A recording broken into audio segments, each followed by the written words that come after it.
Okay, you're right. Kimpaw updates po tayo sa ngayon, guys. Ang topic natin for today is Kim Chiu. Ano ang binigay kay Paolo Avellino? Paolo Avellino, nagkaroon pa ba ng chance sa mga exes niya? Blind items po natin for today, guys, is ano kaya nangyari sa kapatid ni Girl at bakit hinabol-habol niya po si Paolo Avellino. Bago po natin umpisa ng lahat, gusto ko lamang po magpasalamat sa mga subscribers natin dyan, sa palugid na fans natin dyan, ay maraming salamat po at God bless po sa ating lahat. Okay, umpisa na po natin ang kwento na kung saan po ay Kim Chiu. Ano ang regalo kay Paolo Avellino? Ito na guys ang inaabangan ng lahat na marami po dito ang taga-suporta ng Kimpaw na kung saan po ay nag-aabang dahil malapit na po ang December or giving time. Is ito pong si Kim Chiu, guys, is may surpresa kay Paolo Avellino na kung saan po ay binilhan niya po si Paolo Avellino ng bike. Siyempre kapag mahal mo, normal bibigyan mo. Ganun lang po kasimple yun. Pag mahal mo yung isang tao, ibigay mo yung kanyang gusto. Hindi naman yung lahat ng kanyang gusto ay ibibigay mo, pero yung the point na yun yung regalo na pasasalamat ba sa ginawa ni Paolo Avellino sa kanya na pag-care, pag-alaga at higit sa lahat po ay ang pag-aruga. Yun yung kasi yung simbolo ng pagmamahal ni Paolo Avellino kay Kim Chiu dahil alam naman po natin na silang dalawa po ay nag-aalaga sa kanilang sarili. Hindi naman natin in-expect na yung pag-aalaga ni Paolo Avellino kay Kim Chiu ay may kapalit. Hindi naman po ganun. Ang the point naman dito is kusang loob po na binigay ni Kim Chiu yun na regalo kay Paolo Avellino dahil yun kasi yung kahiligan ni Paolo Avellino na regalo ay isang bike. Napakasimpleng bike po pero para kay Kim Chiu is valuable po yun. Yun yung tinatawag na special para kay Kim Chiu. At para din kay Paolo Avellino ay katanggap-tanggap yung bike na yun dahil paborito talaga ni Paolo ang magkaroon ng bike at kahiligan niya talaga po.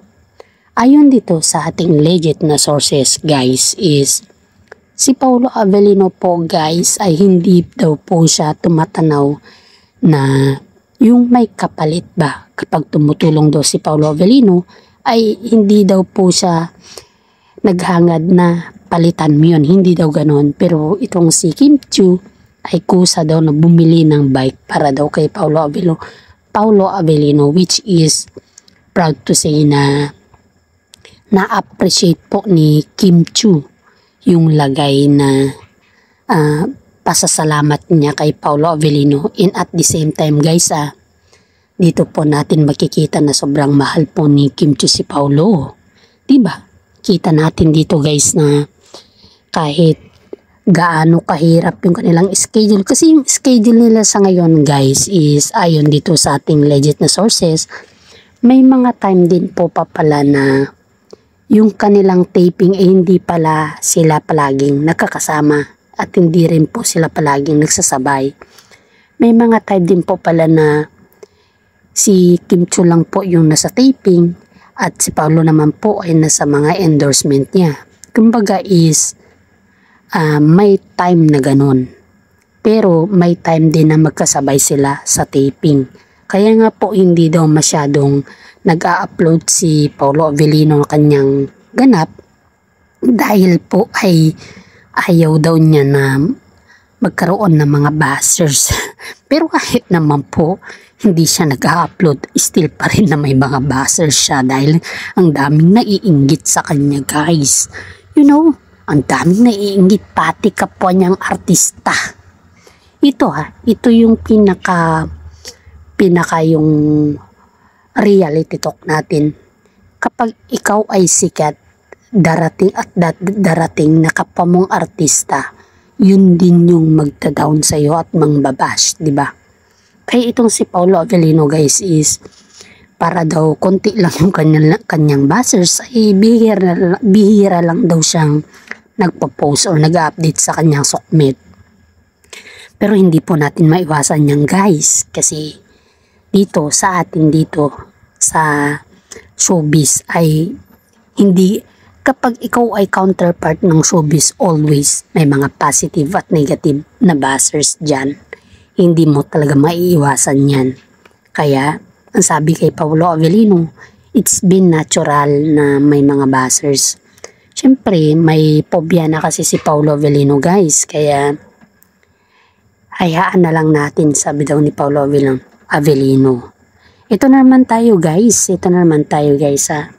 Si Kim Chiu po ay nagkaroon ng idea na kung saan po ay gusto niya talagang bilhan si Paolo Avellino ng cup. Ang kahiligan po kasi ni Paolo guys is cup at saka bike. Pero yung bike talaga yung surprise ni Kim Chiu sa kanya. Pero yung cup kasi, di ba, hinablot yung cup ni Paolo Avellino before. At yung actress ang kumuha na yun, na kung saan po ay nagtampo si Kim Chiu kay Paolo dahil hinablot po ng isang actress yung cup ni Paolo Avellino. At ngayon po guys is parang napapaisip daw si Kim Chiu kung gaano daw yung kamahal niya si Paolo Avellino. Ganun daw kasimple at saka ganun daw siya kahambol. Kaya na-appreciate daw ni Kim Chiu po yung ugali ni Paolo Avellino. At alam naman po natin guys na si Kim Chiu po ay simple lang naman din ang kanyang gusto. Hindi naman masyadong magarbo po si Kim Chiu at hindi naman po siya mayabang. Kaya very humble po si Kim Chiu, and at the same time, ganoon din po si Paolo Avellino sa kanya. Okay, you're right. Dadako naman po tayo sa ibang topic na kung saan ay Paolo Avellino nagkaroon ba ng chance sa mga exes niya? Ito po yung tanong ng mga netizen sa atin, na kung saan po ay tinanong ako ng isa nating masugid na followers din sa Kim Pao, na kung saan po ay nagkaroon pa daw ba si Paolo Avellino na chance sa mga exes niya. Ayon dito sa ating legit na sources guys is kapag ex daw kay Paolo Avellino, she treated like a sister now. Kumbaga is kaibigan na daw yung turing niya sa mga exes niya. At hindi na daw po siya yung mga kagaya ng mga ibang artista or ibang karelasyon na yung talagang yung kumbaga is humahabol. Wala daw siyang ganun guys. Hindi daw po ganun si Paolo Avellino. Kaya nga po tanong ng mga netizen sa kanya dito na saan hangganan or ano ba yung hangganan ni Paolo Avellino, na chance ba or naghahabol pa ba siya sa mga kanyang mga ex? Ay hindi na po guys. Simula daw po nung nagkahiwalay sila. Pag yung hiwalay daw po is okay at yung walang hatred, yung okay talaga yung hiwalayan, walang hatred, walang sama ng loob, kanyan guys is hindi na daw po naghahabol si Paolo Avellino dahil nire-respeto daw po niya yung decision ng kanyang ex, at iyan daw po yung na-appreciate ng mga exes niya sa kanya. Kaya nga po dito guys is maraming mga netizen po ang nagtatanong kung bakit hinahabol pa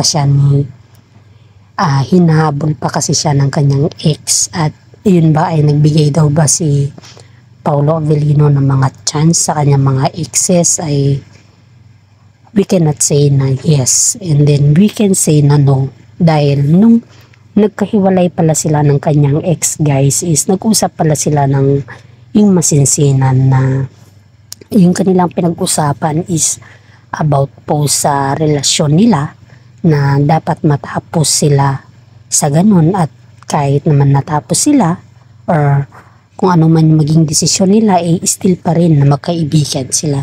Yun daw po yung sinabi ni Paolo Avellino sa kanya mga exes, and at the same time po, ganun din po sa kanya mga ex. Kaya nga po laking tuwa ng mga netizen kay Paolo Avellino dahil proud na proud po ang mga netizen sa kanya, at yun po yung binahagi niya dito na kung saan po ay may respeto talaga siya sa kanya mga ex. Alam naman din natin guys na pagdating sa mga exes ay hindi naman natin pwedeng idaan sa mga may init na bagay or guluhin pa sila. Kaya nga po yan din daw yung nagustuhan ni Kim Chiu kay Paolo Avellino, dahil pagdating sa mga exes ay may respeto siya. At isipin mo guys, kahit nakasalubong daw niya yung kanyang mga ex ay binabati niya pa rin, pinapansin niya. Kaya hindi mo daw sukat akalain na yung matipunong Paolo Avellino na nakikita mo sa TV or sa SOCMED or kahit saan man dyan, kahit man sa personal, ay talagang ganun daw po yung kanyang ugali sa mga exes niya. At yung parents daw pala ng kanyang exes guys, yung ex niya, yung previous ex niya is ayaw pala kay Paolo Avellino dahil sa kadahilanan po na may mga issue daw kasi noon to guys, may mga issue daw kasi noon na parang hindi daw kayang buhayin ni Paolo Avellino ang kanyang anak dahil walang permanenteng trabaho daw si Paolo Avellino. Pero in that sense guys, na kaya daw ayaw daw ng parents ni si ex si Paolo Avellino at hindi daw boto sa kanya ito, kaya nilihim po nila yung kanilang relasyon before. Pero pag sinasa publiko kasi nila yan guys is hindi nila po inaamin na yung meron silang relasyon. Kasi nga po marami dito ang nag-aabang kung ano yung or kung sino yung ex ni Paolo Avellino na yan. Paki-comment down below nyo lang po guys kung kilala nyo yung ex ni Paolo Avellino na babaeng yan. Dahil ang kanyang magulang ay ayaw po kay Paolo Avellino at matagal na pong ayaw nila kay Paolo Avellino. At the same time guys ay alam kong makikilala niya siya at kilala niya siya dahil sa mga pictures nila before, mga kwentuhan nila before, mga sweetest nila before ay still uploaded pa rin sa account ni Paolo Avellino. Hindi po siya nagde-delete guys, ni minsan hindi po nagde-delete. Kahit sino po dyan, mga picture friends group, ganon, mga picture niya, mga kaibigan niya, mga pamilya, nandun pa rin po guys. I-view nyo guys para makita nyo, at hindi lamang po yan guys, talagang na-appreciate po nila yung ugali ni Paolo Avellino. Kaya ito guys, ayon dito sa ating legit na sources is hindi naman daw ganun si Paolo Avellino na hindi daw niya sinuportahan si Aki before. Kahit wala pa daw trabaho si Paolo Avellino noon, kahit konti lang daw yung kanyang income, ay still pa rin connected daw siya kay Aki dahil alam niya kung paano ang tinatawag na may anak at obligado po siya dito. Kaya nga po guys, iniisip ng mga ibang Pilipino or ibang netizen na si Paolo Avellino ay hindi siya marunong, hindi pa siya ready na maging tatay dahil daw dito sa obligasyon na ito. Pero it's not fair naman na sabihin nila yan kay Paolo, kasi they don't know the fact na si Paolo ay namimigay din po kay Aki. At hindi mo na kailangan tanungin kung magkano, kasi obligasyon ni Paolo Avellino na bigyan si Aki. That's the reason why bakit si Paolo Avellino po ay medyo nanlamig sa SOCMED dahil po dyan na issue guys. Kaya intindihin na po natin yan guys. Okay, you're right. Blind items natin for today guys ay anong nangyari sa kapatid ni Girl? Bakit hinabol-habol niya pa rin si Paolo Avellino sa ngayon? Itong girl na to guys is may kapatid kasi siyang actress na kung saan po ay ex ata ni Paolo Avellino, at kung saan po ay hinahabol-habol niya hanggang ngayon pa si Paolo Avellino. Ayon dito sa ating legit na sources guys is si Paolo Avellino po ay naging honest kay Kim Chiu, na kung saan po ay sinabi niya kay Kim Chiu na itong girl na to ay till now hinahabol pa niya si Paolo Avellino. Pero si Kim Chiu, dahil nga po naiintindihan niya ang sitwasyon ni Paolo Avellino, ay inintindi niya po yun dahil alam niya at mahal niya si Paolo Avellino. Kaya nga guys, kung tayo po yung palarin na, kung halimbawa palarin tayo na magbigay ng mga konting opinion dito is para dito sa actress na to, paki-comment down below nyo lang guys, kasi naaasar ako dito sa actress na to kung kailan na okay na at stable na si Paolo Avellino, dun naman siya hahabol ng hahabol. Hindi ko maintindihan kung ano yung rason niya. At hindi ko rin maintindihan kung ano talaga yung intention niya. Noon na hindi pa sikat si Paolo Avellino, hindi naman niya hinahabol. Ngayon na sikat na si Paolo Avellino, ngayon siya maghabol. Yun yung gusto natin malaman dito guys, kung ano talaga yung intention niya. Kung gusto lang ba niya sirain si Kim Chiu, or kung gusto lang ba sirain si Paolo Avellino, or ano.